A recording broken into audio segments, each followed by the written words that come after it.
So with the business going through a bit of a rebrand recently, so you've gone from being MethSolutions, you still have that brand. Yes. Now it's the Safe and Healthy Home Solutions. Home Solutions. Yep. So what was the motivation to do that rebrand there? Yeah, a couple of things. So one, as MethSolutions, you're very much a one-trick pony, and we were looking to bring in other services that support owners of property, and particularly investment property, around compliance and health and well-being within the property itself. The other aspect of it was, again, the MethSolutions brand. At the time that we made the change, there was a bit of heat coming on meth testing as a service. And this was a way in which we could communicate to the wider community that we're doing more things. How did the business actually start? Like, what sort of gave you the idea for it, or the onus to start out in that line of work? So there's a mate of mine who developed an in-property monitoring system called MethMinder. It's the Internet of Things before the Internet of Things became a thing, right? So back in 2008, there was a property named Wanaka that had a meth lab operating in it. Poor response as far as insurance is concerned. He looked at what was going on, a bit of a techie engineer by training, and he figured that there was something that could be done about that, and he created at that time what was known as machine-to-machine technology, so it works through the Vodafone network, still out there, and consistently monitors the air quality for contaminants associated with meth being manufactured. I got involved with that back in 2010. And one of the issues that we identified was the need to confirm absolutely that the alarm was triggered by methamphetamine, but also one of the barriers to that product being taken up in the wider community was a complete lack of awareness as to how widespread meth-related behaviour was. On top of that, methamphetamine use results in the same contamination, or principally the same contamination, certainly when methamphetamine is concerned, as methamphetamine manufacture. And that's obviously a much more widespread issue than the amount of manufacture that's going on. So we looked to speak with companies that were offering testing services at the time to provide some collaborative relationship there. Unfortunately, Kiwi companies are pretty good at competing, not very good at collaborating, so we ended up setting up MethSolutions back in 2010, offering just a very basic screening service, and then that service has evolved now where we're full service in the whole meth testing and meth risk management space, where we go as far as testing is concerned from screening to the detailed testing side of things, the post-decontamination testing. But then what we also do is work with organisations to help them improve their meth risk management policies and strategies, so that they can understand or limit the impact on their business directly, but also the clients that they work with. And increasingly over the last sort of 5 or 6 years, we've been working with a number of social housing providers. And in that instance, we're working with strategies whereby they can link the positive result of a meth test to engagement and conversations around the meth use and the meth-related behaviour that's given rise to that positive result. The whole idea of which is to have an evidence-backed conversation that reduces the likelihood that people will continue with their meth habit. Yeah. And that's having some success, but it's certainly got a ways to go.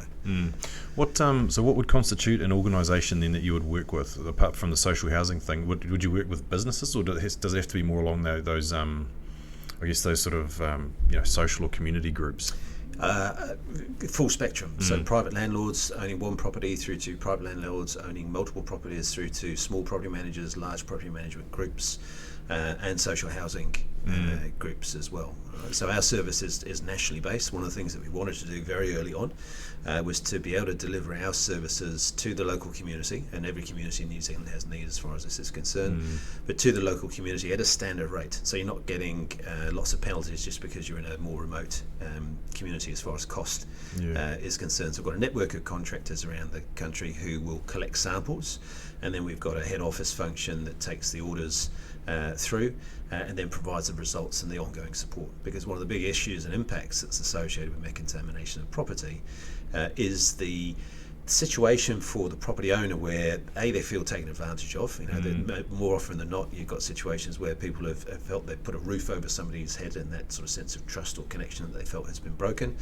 And then obviously alongside that, you've got some potentially significant costs to sort things out. And so we spend an awful lot of time working alongside, getting people focused on the process, helping just them to move forward and get their heads around things, so that the emotional impact of what's happened is mitigated.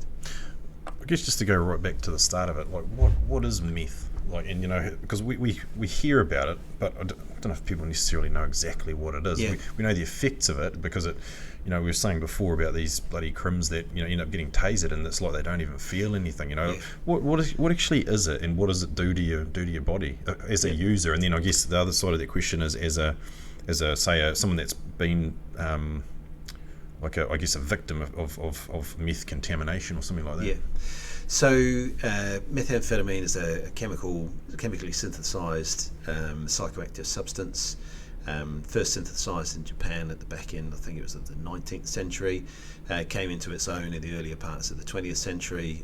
A lot of Hitler's blitzkrieg boys were on the stuff, running around the place, and then there were variants of that were used by different armed forces. The kamikazes were into it, eh? Yep, yeah. all those sorts of things. So what methamphetamine does is floods the system with dopamine. So it opens up your dopamine receptors, and that's a brain chemistry or brain chemical that makes you feel fantastic, right? So you get into this state of almost euphoria, feel 10 foot tall and bulletproof, everything's going well in the world, you root like a demon because it impacts sexual function. And it's one of those drugs, like many drugs essentially, where the body becomes inured to it, right? So you create this ability to sustain more and more of the drug without it actually having an effect. So you become you go from using a little bit, you feel fantastic, to you having to use more, you don't feel quite as good, and then still more and still more and still more. So you get to the situation over time where a meth habit's got out of control, where people are essentially using the drug to feel vaguely normal. So what happens is that once you get that flood of dopamine out of the system, and that can take days. So one of the things and one of the issues that people have is literally people going binging for days and not sleeping, but they're having a great time through that period. And then obviously once you've that's got out of the system, then you're going to have that crash, and then you're going to have the withdrawal that goes with it. So it's one of those drugs, Brady, where the desire to use is very strong, so you can quickly get into habitual behaviour. Not everybody does, but there's lots and lots of reports of people who do, and that's right across society. Right? So you can have people who would use it to deal with trauma in their earlier lives and the experiences that they've had, potentially growing up in an environment where drug use was exposed to that, and all of the violence and the sexualised behaviour that goes with those sorts of things, right through to the work hard, play hard community. When it really kicked off in the early 2000s, it was the smart set. There's a few media personalities who got sucked into that, you might recall. I do recall. Yeah. I do recall, yes. And their sort of happy and effusive behaviours that came on the back end of that side of things. But where you see that coming through is people who look like everything's going fine, got this business, everything's great, it's all successful, and then boom, it falls off the edge of a cliff, or people looking fantastic, they lost a load of weight, and then they had to sell the family home, and things aren't going quite so good, and then all life collapses around them. So was it actually intended as something that could have been useful, but it's just gotten way out of hand, and people figured out that they could actually... So it has its uses in the medical context.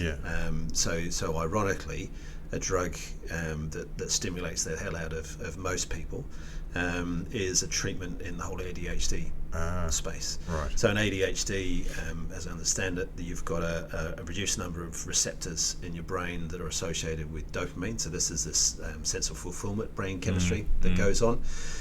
So if you take a little bit of slow release methamphetamine, that ups the ante as far as the release of dopamine is concerned. So people then feel fulfilled and don't go and engage in the more erratic behaviour that can be associated with ADHD. So slow release is like, that's a controlled dose, whereas what these people do with their bloody glass pipe or whatever is that's not slow release. Flood the system. Open up the gates. Yeah, right. And then in the context of property, and this is where there's a great deal of debate around third-hand exposure to methamphetamine, is that obviously people who are choosing to use the drug are choosing it to create a particular effect. Yeah. And as I say, you can build up resistance to methamphetamine reasonably quickly. Somebody moving into a property where there's really low levels of meth contamination relative to what you would get if you had ADHD and you were taking a specific treatment for that, what anecdotally seems to happen is that people who are more sensitized will experience a physiological response. Now, that physiological response does abate when you leave the property, but let's say you have bought the house, you've moved in, and now little Johnny's struggling to get to sleep and gets these skin rashes and various other bits and pieces that seem to be associated with it.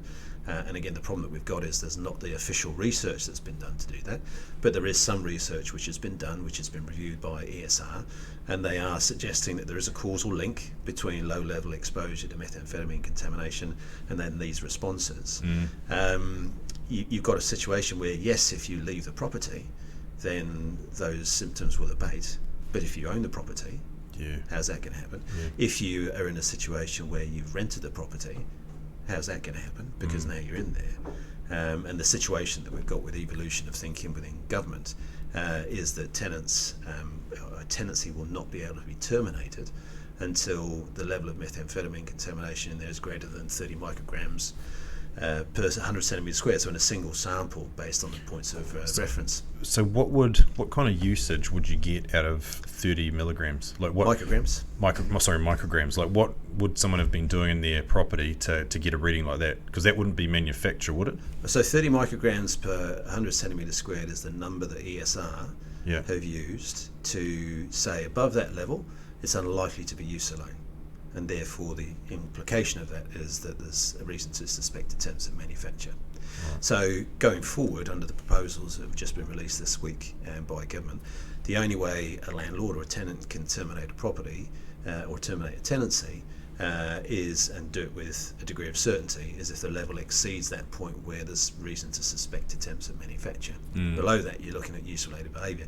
So then you've got to say, well, so what do you have to do to get to that point? So ESR, which is that government environmental scientific research, they've got this thing called a meth calculator, and you can look at the level of methamphetamine, the area of sampling, which is this 10 by 10 centimetres squared, and the physical dimensions of the property, and you get a rough calculation for the number of smoked doses that's associated with that. So if you look at your standard living room, which is sort of somewhere between 18 and 22 square metres, if you want to get to 30 micrograms of methamphetamine, you've got over 2,000 smoked doses. Shit. Okay. That's a lot. That seems like a lot. So what's a smoke dose? So there's a little bit of debate around that. There's a bit of uncertainty. But you're looking at if a 0.1 of a gram of methamphetamine, and the police tell us that that's still sitting around $100 for 0.1 of a gram. You're looking at between $50,000 and $100,000 worth of meth that's been smoked at that street value to get past 30. Holy shit! So that's what a point is. Like, because you hear the terminology, a point of meth is a 0.1 of a gram. Correct. And that's how many doses? So somewhere between 3 and 1. And so again, there's the debate. But somebody's got that habit, right? So it starts off, you use a little bit, keeps you going all weekend. You get people now who've got entrenched habits of using grams of meth per day. Yep. So they won't be paying the $100. Right? What they'll be doing is buying it in larger volumes, dealing to their mates, and some of them will deal to their mates. It's like this great bloody pyramid scheme to inveigle and bring people into the economic cycle as far as methamphetamine is concerned. And so they'll be picking up meth that way, or having a crack at making it themselves. And that's where the danger comes in, I guess, from the point of view of people that control or manage properties, is the manufacturer is far more risky, and the potential for harm and damage is from the manufacturer. So as far as methamphetamine contamination is concerned, that will come from use or manufacture. So how does a property test positive for methamphetamine?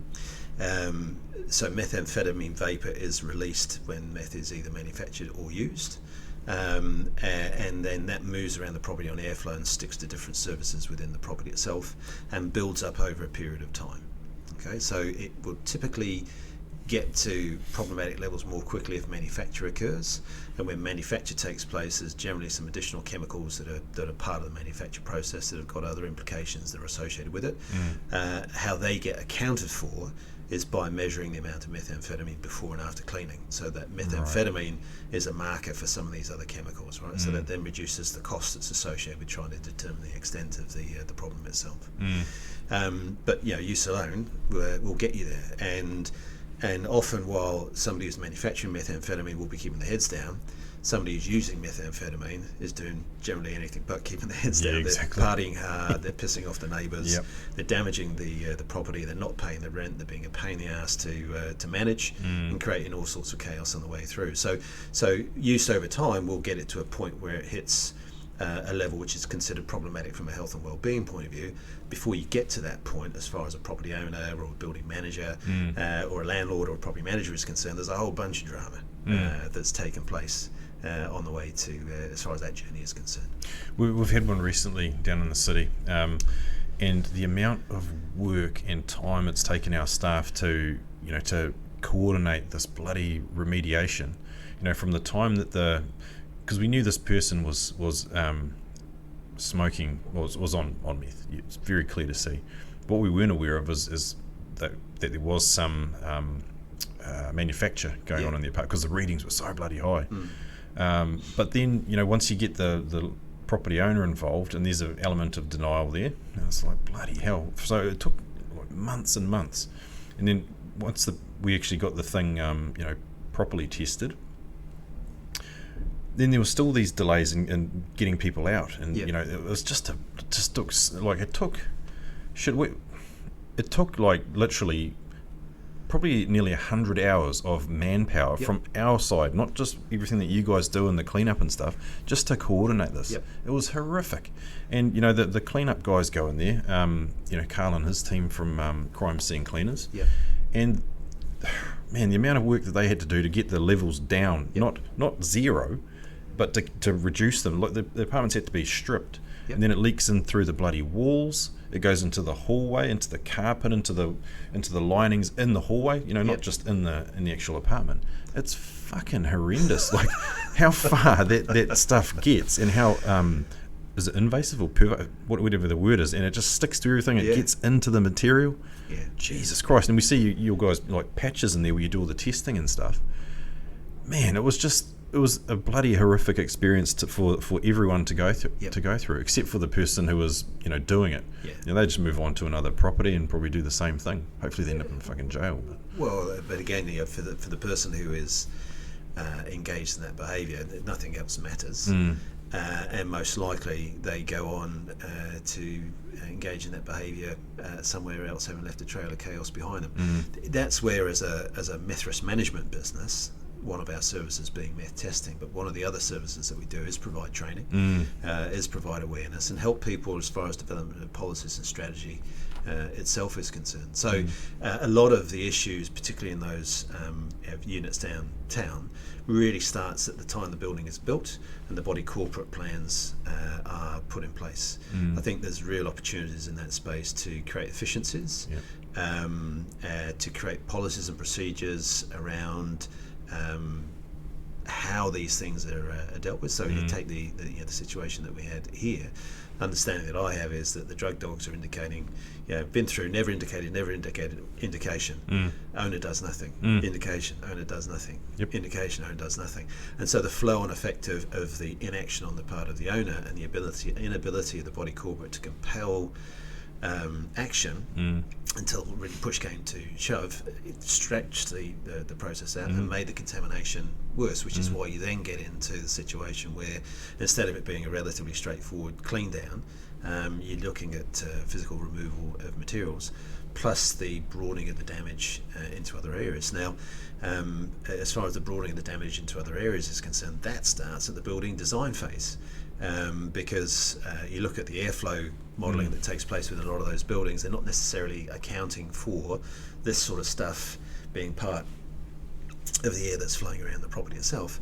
And then on top of that, you've got the materials that are being used as far as the design is concerned. So the particular property that we're talking about here, nice place, really expensive timber veneer, but a very thin veneer with a coating that sits on top of it that methamphetamine just loves. Yeah. So you're then into a situation where the levels are going to be a greater reflection of what's been going on, because meth is then stuck real hard to the walls because it's a thin veneer. Even though it's expensive timber, the veneer doesn't respond positively to the treatment process, and you're looking at removal of materials once you get up to those high levels. Now, if that sort of thing is accounted for at the design phase, so again, architects and the such like, they need to get onto this stuff, and you use the right building materials design and things like just like coating systems, for example, recognising that meth is endemic in New Zealand, right? It ain't going to go away. We might take steps to try and reduce the impact that it has, but it isn't going to go away anywhere. Recognising that it's going to happen, most likely, how can we account for that right at the get-go as far as our design systems and processes are concerned, so that when it happens you can get through the thing quickly. So again, you go back to what's being proposed out of government right now. That essentially is going to put a huge bloody slowdown into the system as far as the owners of the property assets is concerned, the neighbours of the people who got the habit, because it's all about enabling that behaviour to go on without consequence. Crikey, who'd have thought that the meth industry would be influencing interior design potentially? that's bloody mind-boggling. Right? Currently it isn't, but it should. And that's because, and one of the reasons I believe they have a real big problem with methamphetamine in New Zealand is that most people are very trusting, they're very tolerant, they want to give people a fair go. Yeah, they know that meth's out there, but surely it can't be that bad. If it was that bad, we'd be told more about it. The entire system seems to want to sort of suppress and downplay because nobody really knows what to do about it. What that though means is that people come at it from a position of ignorance, and an assumption that everybody's straight up and down, and they aren't. And so the better thing to do is to say, okay, well, it is going to happen. Any of those new apartments, buildings that are going up in downtown Auckland, it's going to happen. So at the design phase, it's going to happen. What do we need to do to mitigate the effect of this when it does happen? And so, again, isolation of ventilation systems on a per unit basis just makes sense. Not using materials that meth is going to stick to just makes sense. So there's some challenges that sit within that, but unless we start facing up to them, we're going to have more and more situations like the one that you described. I'd like to see that sort of thing become ingrained is the wrong word, but that sort of response and behaviour within these buildings needs to start with the body corporate rules. 100%. We've got to be able to get people like yourselves in to say, hey, what do we need to, how do we word it, get some lawyers involved, whatever, but yourselves to say, this is what the body corporate's response is to any sort of meth incident in the building, and it's in the rules, so we've got the power to be able to deal with it quickly, not like how we were getting the runaround from this bloody owner recently. Well, look, again, from the owner's perspective, in fairness to them, they don't know, they're fearful because they've heard about all of these things that go on, and unless you're in a position where you've got certainty around what your decision making is, then typically the where most people find themselves is they won't make a decision. So like you say, how do you create an environment that supports the owner around that decision making process, that allows people to make decisions on the basis of evidence and information, as opposed to, look, we think it's a good idea. And you're right, it does start at the body corporate level in many instances, but a lot of body corporates these days are dealing with decisions that were made 15, 20, 25 years ago. And so trying to then change a body corporate rule to account for this is nigh on impossible, and I would imagine that most body corporates feel like they've got more important things to do. For the new body corporates going forward, 100%, so many more ways that could be done to make this whole process less impactful and more efficient. That's exactly the right word, is it's less impactful, because the amount of time it took our team, all the different people around this particular part of the building had to be like relocated and moved, and it's just got to be changed so we can just deal with these things far more efficiently. So with the testing process, like what's once your team get involved, say it's usually like a phone call or a internet email or whatever to you guys saying, hey, we need your services. So you come on site, and then what's your sort of your process that you go through for testing? So first and foremost, when we turn up on site, we're very discreet. There's no branding slapped around all over the place that alerts the fact that there's a bit of meth that is going on. Stage one is to do what's known as a screening assessment. So principally, really, that is meth there, yes or no? Because we use laboratory-backed testing, and we've been at this game for 10 years, what we'll get from the laboratory is numbers, and those numbers will then give us an indication as to how significant the meth-related behaviour has been. And what do the numbers measure? So micrograms of methamphetamine in the first instance. Yep. When the samples are taken, so the measure of determining whether or not a property is technically contaminated or habitability is micrograms per 100 centimetres squared. So that's when we're sampling, we've got a template about this big. Yeah. So if it goes past a certain point, then actions flow on from there. And those reference levels, there's a little bit of muddying of the water that's gone on in the last few years. But at the end of the day, different people are working with the reference level. If it goes over that point, do something. If it's under that reference level, do nothing. So if it's over the reference level that people are using to determine habitability, you then, or if it's likely to be over that level, you can then get into a detailed assessment. So this is where you shift from taking one sample for each use area. So a use area is typically a room, but it might be a different use function. So for example, in a lot of the apartments downtown, you would have a cupboard that's got the laundry in it, and a lot of those laundries have got a washing machine and a dryer. So when the dryer is switched on, the air is being drawn through that area and vented out through the laundry space. So typically you would grab, even though it's not a particularly big area, you would grab a sample out of that laundry part of the property, because the increased airflow that's associated with use of the dryer can mean that the levels get bumped up quite significantly. So at the detailed testing stage, we're taking samples and sometimes multiple samples in a given use area, all defined by the New Zealand standard in terms of what those numbers should look like. And what we're trying to characterise at that stage is, okay, well, what does the worst case scenario look like in each room? Because if the worst case scenario isn't that bad, you don't need to do anything. And also for the decontamination contractors, they can only effectively work with the information that we provide them when it comes to their decontamination process. And the higher the level, then the more chemicals they have to use, the potentially more invasive they have to be as far as their decontamination strategy is concerned. So if we don't target those areas where we know that this is more likely to be a top end, and you'll see it sometimes in test results, they're off walls and off ceilings in areas with low airflow, so therefore significantly unrepresenting the levels of meth-related behaviour that are taking place in the property.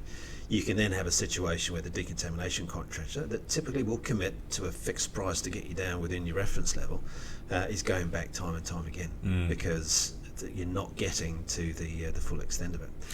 So we do our testing, we provide our reports. The reports are bloody good, by the way. just the way that the format of them, really easy to follow, got all the right information in there, so it's a really good report.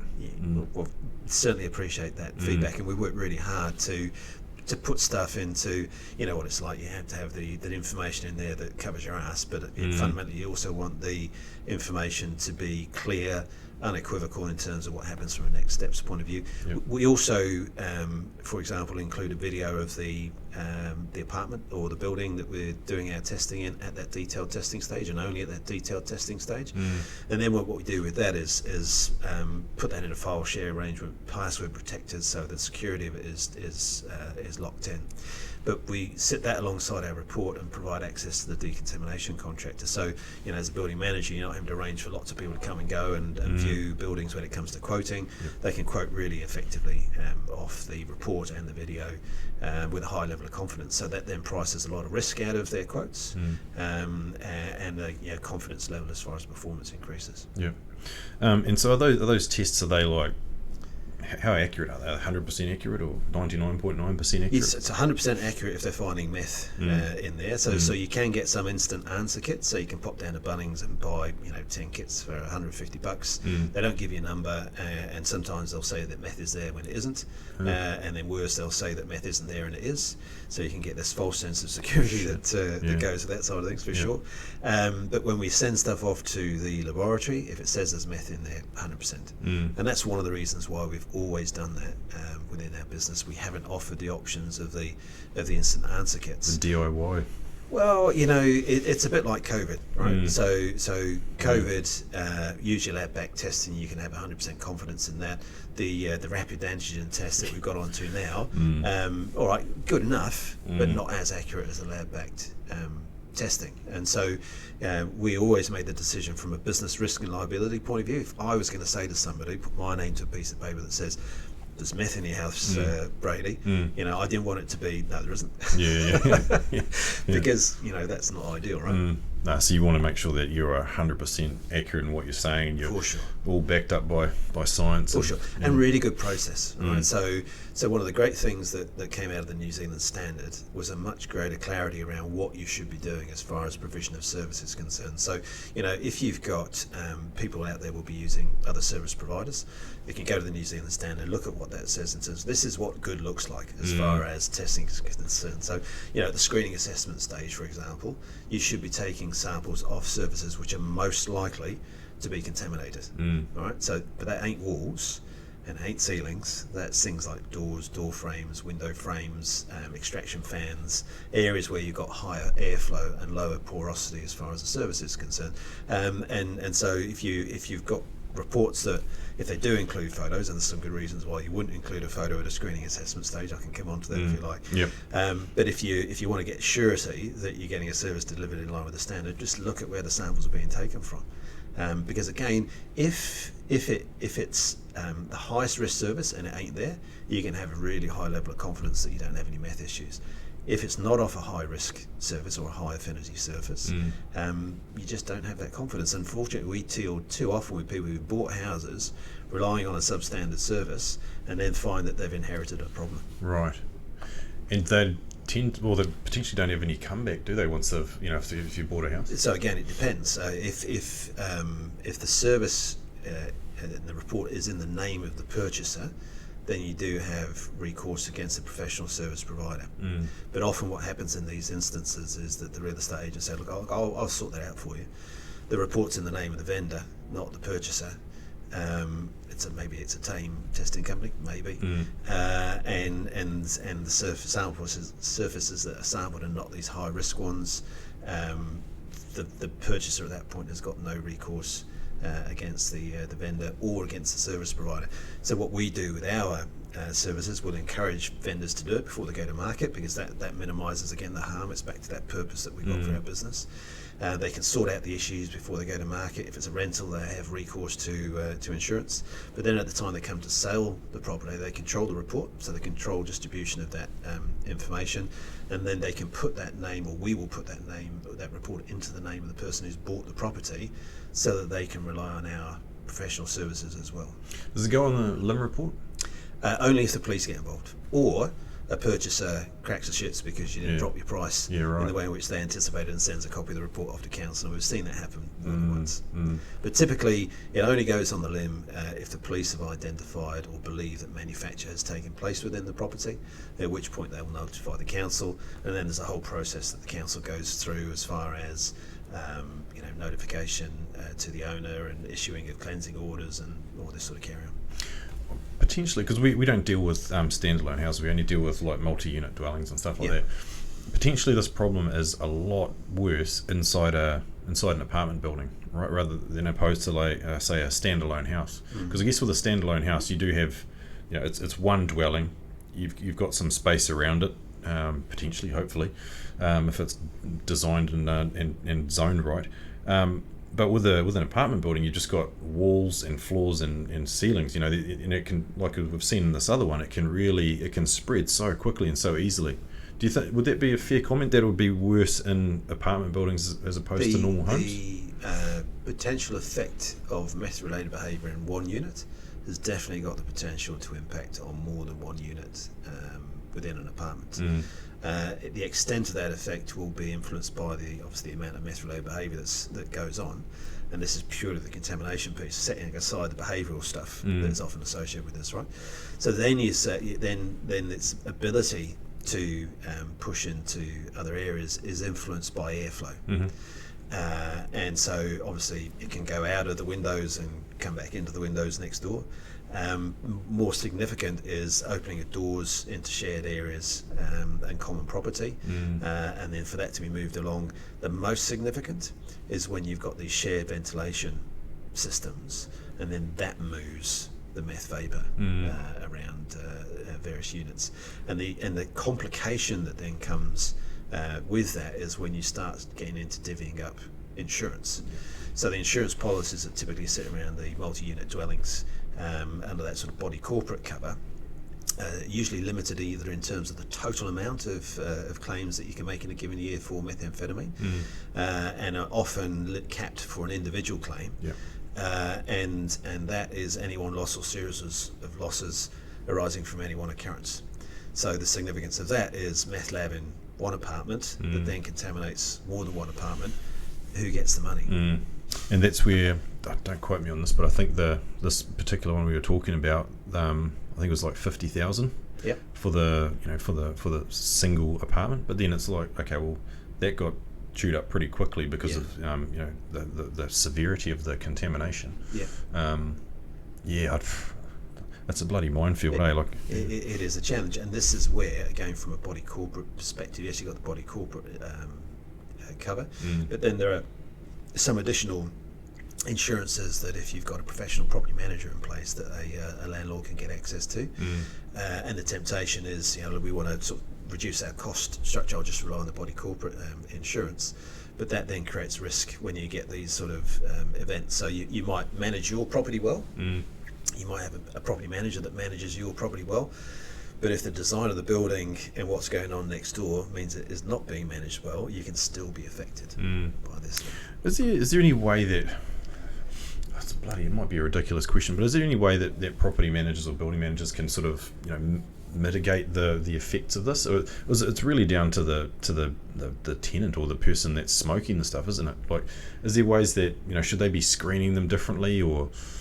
So there's limitations in terms of what a property manager can do as far as screening is concerned. But again, if you look at a policy of insurance, then typically it's got obligations on the landlord or their agent, property manager, as far as that whole screening piece is concerned. How do you mitigate it? Really hard, and really, really hard in an environment where what were reasonably tight constraints around meth-related behaviour in terms of levels, set based on health standards overseas or in line with health standards overseas, a level of 1.5 micrograms in 100 centimetres square, that was deemed acceptable. You're into the decontamination side of things, but what you're doing is saying, well, we know that meth-related behaviour has occurred, that's not on, and you can put some focus on the behaviour that has given rise to the contamination. Now, what consequence you choose that's associated with that is down to the individual. So if you're a social housing provider who's committed to providing shelter, you've now got the basis for an interaction. Okay.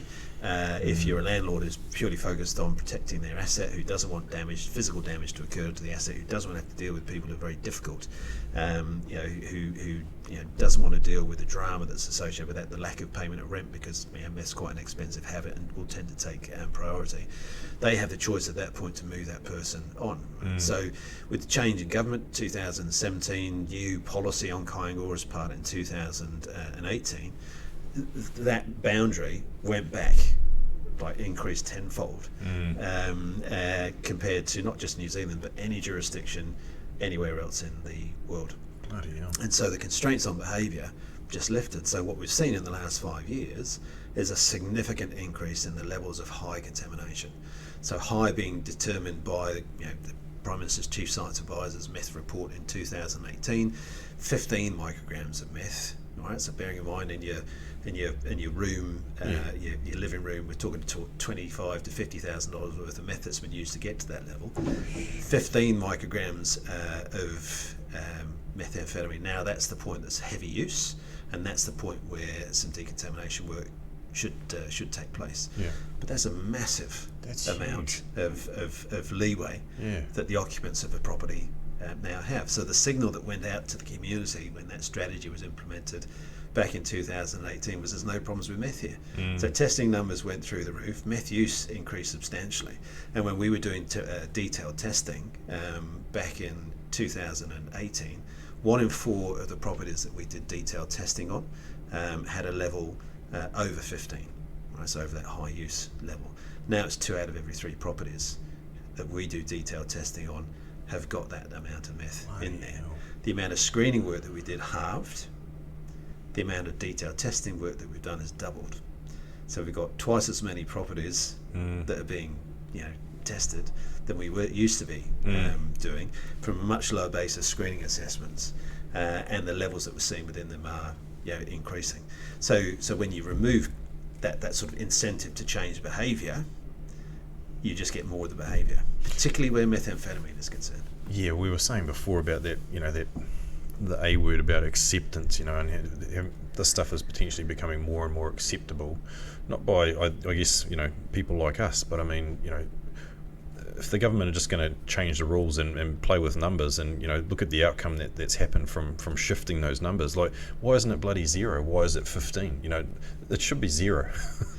Yeah, a bit more hardline. I'd use an E word, which is enabling. So the behaviour that's going on at the moment is the policy, and now the proposed legislation enables the behaviour to go on. So it removes that incentive to change your behaviour and makes it easier for the behaviour itself to carry on. As far as the level is concerned, it's about balancing risks towards health and well-being of occupants against the costs of dealing with that. Right? So most people, when they're buying a house, if you say to them how much meth are you happy to buy, there's not too many people get past 0. Is the reality of it. But in an increasing number of properties in New Zealand, that's effectively not realistic. The level that was set in the New Zealand standard worked on the basis of there would be no possibility of people suffering adverse health effects. What is proposed going forward is a low probability of people suffering adverse health effects. So those are two quite different things. And part of the justification, as I said, is because the effect on health and well-being of low dose exposure is positioned as what's known as being transitory, right? So you go into the property, you start to feel a bit out of sorts. Not everybody, but some people are more sensitive. So some people get hay fever, some people don't. Some people are allergic to gluten, some people aren't. We've got this range of heightened sensitivities within large numbers of the population, right?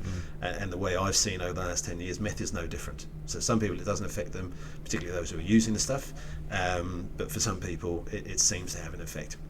And part of the work that the government has done is commission ESR to look at research. There's very little of it. So even though the government's chief science advisor back in 2018 said we need to do more research, even though at that particular point in time the government commenced an uncontrolled experiment on the Housing New Zealand people, it was not measured. But so we've got no evidence of a problem. If there's no evidence of a problem, there is no problem, therefore just carry on. That sounds like a real political way of solving a problem, if there's no evidence. But it doesn't make the problem go away, right? Yeah, well, exactly. It sure doesn't. But so then, how do they make their decisions about these numbers that they use if they haven't been doing any bloody any? So research? You then go into very detailed environmental health risk assessments, and those have been done. But the work that then informs those environmental health risk assessments, which is real world research, hasn't been done. So there's an awful lot of assumptions that sit within it. And one of the challenges that I personally have with this is that I deal with people on a regular basis who will go into property, feel out of sorts, then the meth test gets done, and then they know that there's meth in the property itself. So people do experience physiological responses, and while the effects are shown as being transitory, that's based on research that was done and surveys that were done of first responders in the US. So there's a meth-related event, go into a property, I feel out of sorts, came out of the property, I feel fine. That isn't the case for somebody who has bought and owns a house. That isn't the case for a tenant who's moved into a property. Those effects are not transitory. They're exposed to them constantly, or all the time at least that they are in the property themselves. And yes, they do abate when they leave the property. But if one of those effects on little Johnny is that he can't sleep at night, every time he comes home, he's struggling to get his head down. Then there's a knock-on effect of his behaviour is concerned, which has a knock-on effect as far as the family is concerned. That is not transitory. People should not have to put up with that sort of thing, and yet that is what the government in New Zealand is saying is okay. What are some of those physical effects that people might come across if they had sort of been in a room or just in contact with the residue or whatever? How do people generally react? So the real world research that's been done that looks at this identifies a range of things, and the trouble is that they're non-specific. So they could be caused by a number of different things. So you think, for example, an asthma allergy, you get the itchy eyes, you get the runny nose, you get the itchy nose, you feel a little bit lethargic and out of sorts. People who go into environments where there's meth contamination, that's the sort of thing that they can experience. They can experience skin rashes. and skin irritations that come on the back of that, particularly if they're in a place where you've got the lab that's been operating as well. But then you knock into issues around sleep, because methamphetamine is a stimulant, and for some people, even at really low doses, it seems to have this stimulating effect, which then has a knock-on effect as far as other behavioural issues themselves are concerned. So it's all stuff that, if you choose to use meth, or we talked a little bit earlier about if you've got ADHD and you want to have some chemical in the system to kind of swear yourself away, if you choose that, that's fine. But if you choose to rent a house anticipating that you're going to be fine, or buy a house anticipating that's not going to have any effect as far as your health and well-being is concerned, you can be sorely disappointed. Yeah. What do you think are some of the telltale signs that you've got? So I'm referring to apartment buildings here, not so much houses, but that that someone is either using or manufacturing meth. Like, are there certain giveaways that is it a smell? Is it their behaviour? Is it a combination of things? Like, what would make someone go, it's not just the old cigarettes or the old marijuana, it's something more? Yeah, so all too often, I think, and therein lies the rub, right? So there's where meth use is concerned, very little odour that's associated with that. Historically, there used to be odour around the manufacture process because of the way in which meth was being made. That's significantly less of an issue these days because of the way in which meth is being made. So the cross-contamination from meth manufacture is lower than it used to be. So odour isn't necessarily a tell. Some of the behavioural stuff that goes on, you might have people partying out hard on a regular basis, and that going on for extended periods of time. You may have increased damage to the property itself. So one of the side effects of meth is it can impact as far as violent behaviour is concerned. So punch holes in walls, doors, getting hinges that are cracked, etc., etc. A real tell is if the rent stops coming through. So there's lots of little things. What we do is, and we've produced this meth risk checklist that pretty much is available to anybody, but there's a whole list of things that are associated with that, and it's a case of going down that, ticking the boxes, and the more boxes you've got, the more likely it is that you're going to have an issue. But because, again, under tenancy law, and it is tenanted property that is the highest levels of risk, but under tenancy law you've got a minimum 48 hours notice of an inspection. It's enough time to clear all the evidence away. So in reality, if you want to A, deter, but then B, if necessary, detect, it's having this regime of testing in between tenancies or during tenancies if you have concerns to try and nip it in the bud, is the thing that provides protection. Because again, where we're going, where the government is signalling that we're going, is the threshold for a landlord to be able to demonstrate accountability on the part of a tenant is simply going to get higher, which again is in line with the policy that's been developed of essentially removing consequence of behaviour from people who choose to use. You mentioned before we started about the New Zealand Drug Foundation, and do you guys have much do you work closely with them, or how does that relationship work between an organisation like that and a company like yours? So it doesn't. It's completely non-functional. Is the reality of it. When we first got involved, one of the things that we got involved with is the Auckland Regional Meth Working Group. So this is something that was set up by Len Brown, and whatever we think of Len Brown and some of the choices he's made through life, he did set up this group that was designed to bring a whole bunch of stakeholders within the community together with the idea of reducing the harm that methamphetamine was causing to Auckland. Through that, met a couple of people as far as the New Zealand Drug Foundation is concerned. They couldn't work out why on earth somebody who provides a meth testing service would want to be involved in effectively a community forum of that nature, and it comes back to why we're involved in what we do. It's because we've got kids growing up in a country fundamentally changed by methamphetamine, and testing for methamphetamine in and of itself is not going to resolve that challenge. However, testing to identify that the behaviour is happening, and then supporting those people who are making that choice to engage in meth-related behaviour with support so that they are more likely to change their behaviour, that's when you can make a significant impact as far as meth is concerned. The New Zealand Drug Foundation doesn't get it. My view is that they are simply a drug user advocacy group. You only have to look at the information that comes out of the New Zealand Drug Foundation, Helen Clark Foundation now, and that is leading more and more towards, the war on drugs isn't working, and therefore we need to stop doing that. We need to start essentially enabling people into the behaviours. So yes, there's a lot of talk about bringing in additional treatment services, but would you not bring in the additional treatment services before you open the gates and took the lid off Pandora's box? It would seem sensible to me to do that, but that is not what's happening. The New Zealand Drug Foundation was all over the strategy that ultimately led to the Gluckman Meth Report being introduced and commissioned by Phil Twyford, who was Minister of Housing at that time. It was all over the media storm that sat in behind that side of things, and has never shown any inclination in engaging with organisations like our own. Well, that's fairly typical of this government. I think they set up all these own little internal working groups that give them certain answers that they want, and I think people, organisations like yourselves, companies like yourselves, you're part of the entire process, and almost like part of last time we did this I kept referring to it as the meth industry, but that's not the right thing. It's meth risk management. Meth risk management. Yeah. But you guys offer a perspective on it because you're part of that whole process. So why wouldn't they be listening to you? It's motivation, right? What do you want to do? What do you want to achieve? So what we want to do is reduce the harm caused to people by meth-affected property and by influenced by methamphetamine itself. When I look at methamphetamine, it's a societal issue, and I've long been of the view that if you want to tackle societal issues, you have to involve all elements of society, right? So most people within the community walk around blissfully ignorant. I mean, Christ, why wouldn't you at the end of the day? Because some of the stuff that you get involved with, it's just like you really rather not know. But not knowing and ignorance, again, sweeping stuff under the carpet doesn't make it go away. And what we're seeing is this inexorable rise and impact of methamphetamine on what goes on within society itself.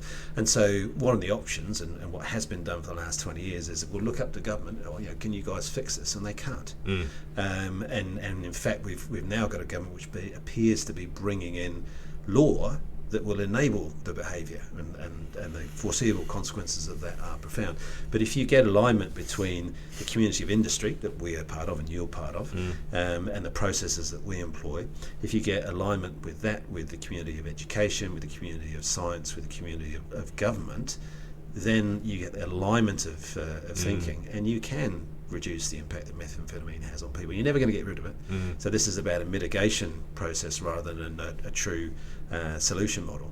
But if we don't focus on reducing the demand for the drug, the number of people who are using it, the waste of human potential that's associated with that decision to pick the pipe up is absolutely profound. And the people who are using that pipe, they don't think so. All right? And the people who are providing them with support around their drug use, if they don't think it's a problem, they don't have any problem. But the behaviours of those people are having this knock-on effect within society, and you read about it every single day within the papers, and there's none of it good. Yeah. What do you think it's the worst drug in our society at the moment? Because I mean, you look at the harm that alcohol does, and you can argue similar. You can have similar arguments around what we've just been talking about. Just replace alcohol with meth, or meth with alcohol. Yeah. Is it as bad as alcohol, or potentially could it be worse, or is it heading in that same direction? Yes. So the argument is that the psychoactive substance, the drug that causes the most harm, is alcohol.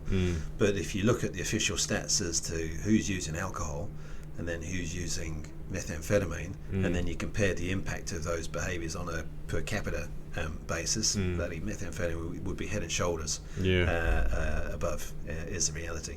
So it's about then looking at what's our relationship with psychoactive substances? What are we doing? The way I look at psychoactive substances, because I'm partial to a few beers and a glass of wine, is if a psychoactive substance was a flame, and if alcohol was a candle, methamphetamine's a blowtorch. Shit. Yeah. And so, yes, both will burn you, but that one takes an awful lot longer than this one over here. So that doesn't mean to say that you can't get burned. Say that again, the flame, the candle, the blowtorch?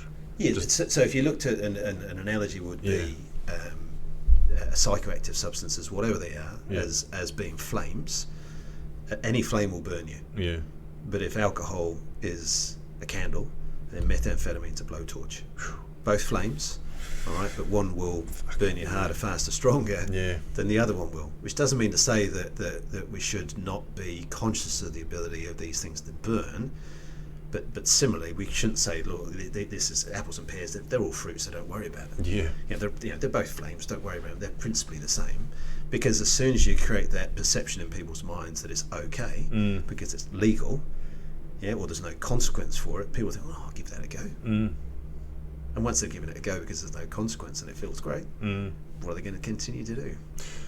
I think you just came up with a brilliant idea for a visual ad that would show, like, they have these bloody drink driving ads, don't drink drive, don't drug drive, that sort of come in there now. But I can see what you were talking about there as being a television ad or a message or a campaign where it just says, here it is, but here's the bloody blowtorch going on. Yeah, well, we don't pretend to be an advertising guru, a marketing guru. It's concerned, really. I'll leave that one for you. But what I have done is look at this issue for many years now.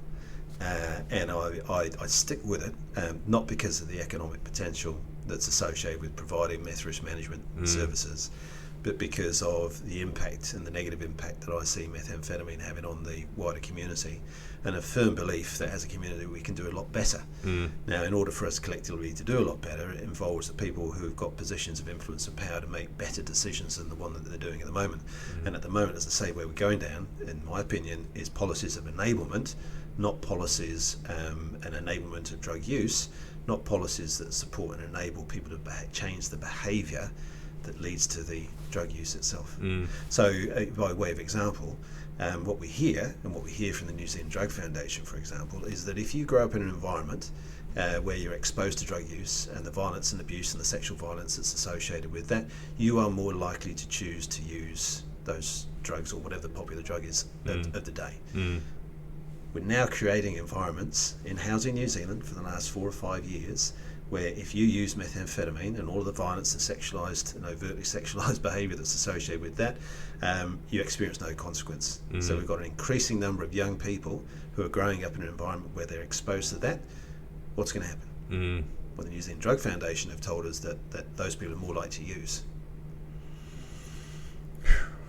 But it's everyone, eh? Like, it's the whole range of the population. It's not just the down and outers or whoever. It's it's bloody high achievers. It's working class professionals. It's everybody. Yep.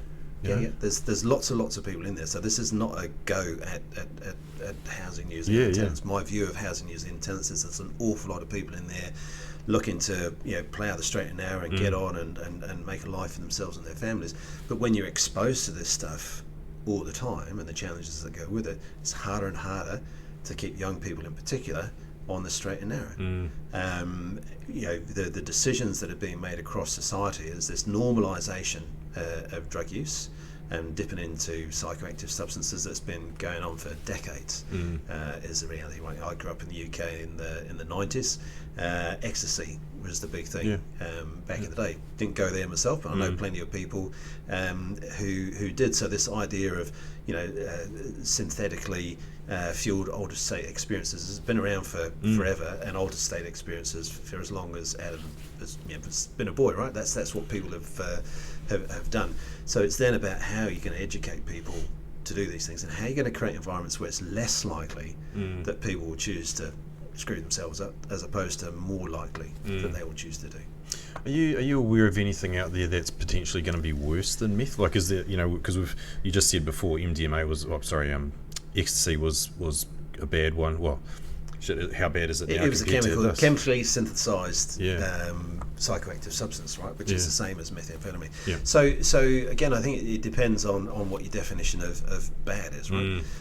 So methamphetamine is a stimulant, and again, my understanding is that it's one of those sort of most powerful, longer-lasting stimulants that are out there, certainly in the earlier stages of use. So, for example, if cocaine gives you a 20 to 30-minute lift in your step and a high, methamphetamine can be hours. Right. And you keep using, and you can be up and at it for days. So as stimulants go, clearly that's right up there. But there's a wide range of psychoactive substances you'll hear, and for the building management industry, it's one of those things to be aware of. But you hear talk of fentanyl, and there was an issue down in Masterton recently where there was fentanyl overdoses and poisoning. So again, something that's got a medical use. It's an opioid, or synthesized opioid, I believe. haven't gone too far down that route because it's not yet a big issue in New Zealand, but highly toxic. Yeah. And so very small amounts of that will kill you and absorb through the skin. So if that stuff is in an apartment lying around and you're going in there with your standard cleaning gear, you're going to be in all sorts of bother. Now, not a big issue in New Zealand at the moment, but bigger overseas. So what's going to come? Look, who the hell knows. Can you develop testing for other drugs as well? Yeah, it can be done. Yeah. It's just that developing the test has got a lot of costs associated with it. Yeah. And it's really whether or not there's the demand for the service. So the thing with methamphetamine is that you've got this framework of reference against which you can assess, do I need to do something, do I not need to do something? You set that along something like mould, for example, so we know that black mould is not good for you, but there isn't this sort of clear measure that says, well, how many spores do you have to have in a particular spore count, that you can then compare against the framework of reference that says, oh, I need to take action above and beyond. I'll just wipe that, a little bit of exit mould, and away you go. Yeah. Do you, like, we've obviously just been through bloody COVID and all that, and we're coming off the back end of it now, and I guess you guys have probably seen an increase in business off the back of that, because it sounds like there's a lot more bloody meth testing and stuff going on in the city with the increase in crime. Would that be a fair comment? Yeah, so I don't know whether it's driven by the crime side of things. I mean, again, the relationship between methamphetamine and crime, particularly acquisitive theft, is high. So there's lots of people in jail for theft who are stealing stuff to feed their meth habits. Right? So again, it's that compulsion to use that drives the behaviour that results in people getting sent down. I think what we saw through COVID itself is people staying in one property for longer than they would otherwise do.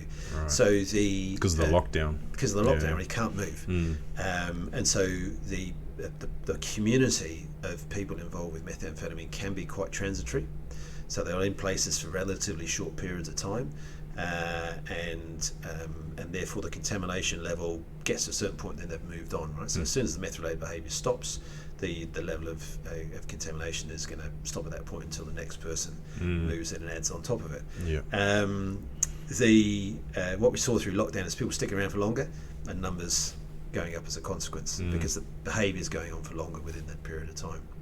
Well, I was going to draw a comparison to COVID and meth. And do you think it could actually, it's like it is a bloody pandemic, like on our society, or what's the other word for pandemic? It's just the way that it is and how it's gotten into our society and stuff.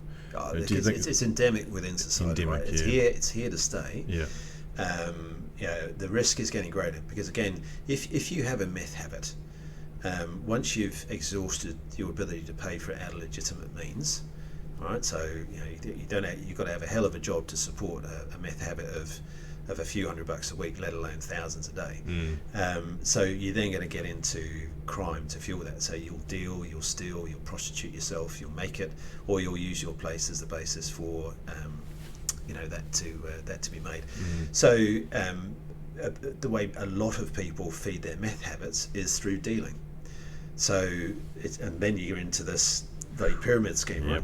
So if you want to maintain your meth habit and you've got to sell or use more and more meth over time to fuel your meth habit, you've got to get more and more people using and you supplying them, because otherwise you miss out. So and for those people, when they get into it and get to the point where they've exhausted their legal means of paying for it, they have to start doing the same as well. So is it slowly spreading through society? 100%. Did it used to be a city thing? Yes, it is. Has it spread out into the regions? 100%. Does it think of farmers in New Zealand stuck in the middle of bloody nowhere? Life can be pretty hard at times. You've got to work hard. Back in the day, that would be it. Your life would be overworking. Well, now people want to work hard and have a life outside of that. Bit of chemical assistance goes an awfully long way. Does it get a bit depressing for you, like, because you're in this, your company provides a service that is touching on this horrific bloody thing that happens to people and that. Do you sort of ever step back and go, far out, like it's like a mountain that you're trying to? Yeah, so at times, at times it has felt like that. But I think that I go fishing, right? Yep. So I'm an optimist. Nice. There's always something that's going to come out of the ocean. It's not called catching; it's called fishing. Exactly. Yeah. And being involved in this work and believing in human potential, as I absolutely do, and believing in the ability of society to do things better, that kind of keeps you hanging on in there. It is what I find the hardest thing is when the people in positions of responsibility make decisions that pour fuel on the fire. So this proposal that's recently come out of government is going to put fuel on the fire. There's absolutely no doubt about that. There's also no doubt that a lot of people look at that and look at it at face value and think, well, I don't need to worry about this anymore. It's not a problem. And then that has got implications as far as the operation of a business of the type that we provide, because less people use the service, less income, less ability to maintain it.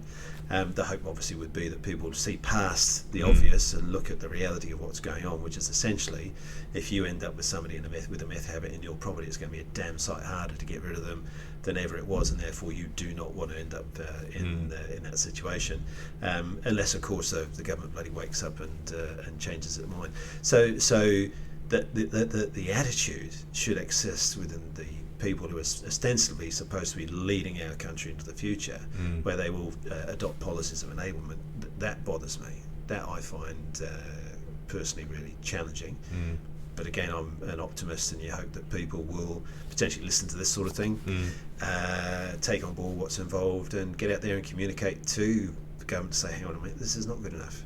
I get that you don't want people to be chucked out of a house, that's fine, but what about creating a different way of engaging with those people, supporting them around behaviour change, so that if we want to reduce drug harm, we achieve that by getting less people using drugs, not by making it easier for those people who choose to use to carry on doing so, because the only people who benefit out of that are the people who make it and sell it. Yeah, I like what you said there about you're a believer in human potential.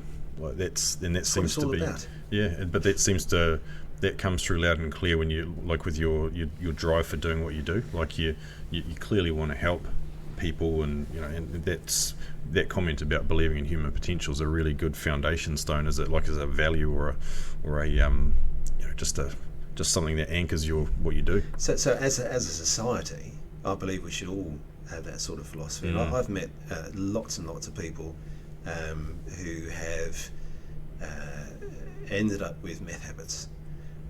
And every single one of those people has got absolute potential. The challenge that they have is that all the time that they are using that drug is influencing their behaviour in such a way that essentially they'll do anything to feed the habit, and then that has got profound consequences. Now, there's lots of reasons why people choose to use, right? And I get that, but then a lot of this comes down to our ability as individuals to be able to deal with what's happened in the past, put that in the appropriate context, and then create a life for ourselves going forward that doesn't require a bloody psychoactive substance like methamphetamine to sustain it, and because the knock-on effect of that choice is profound. And like I say, you see it every single day within the media. Yeah, well said, man. Like, I take my hat off to what you guys do, and why you do it. Like, that's awesome, and we'll keep using and recommending the service, as long as we have to, as long as we can. Sure.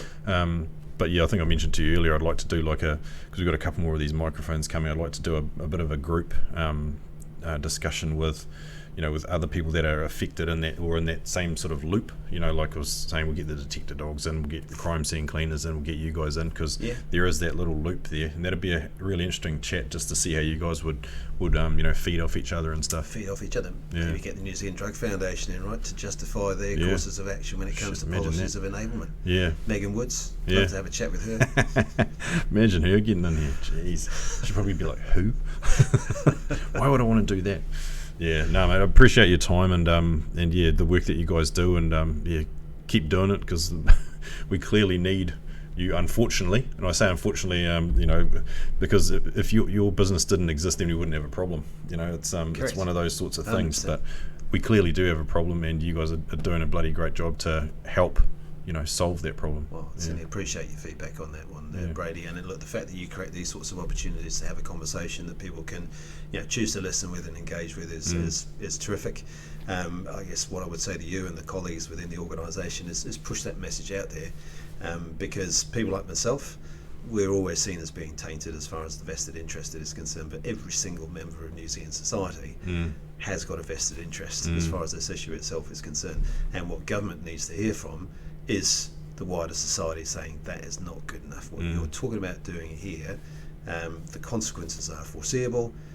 For God's sake, change your mind and come up with a better solution. And that solution should be supporting those people with their meth use habits to change their behaviours. Because if you're burning 25 to 50 grand on methamphetamine to contaminate your property of 15 micrograms, what else could you do with that economic potential? You can support an awful lot of human potential, right? Bloody oath. Yeah. Cool, man. Well said. Appreciate it. Okay. Thanks, mate. Good on you. Cheers.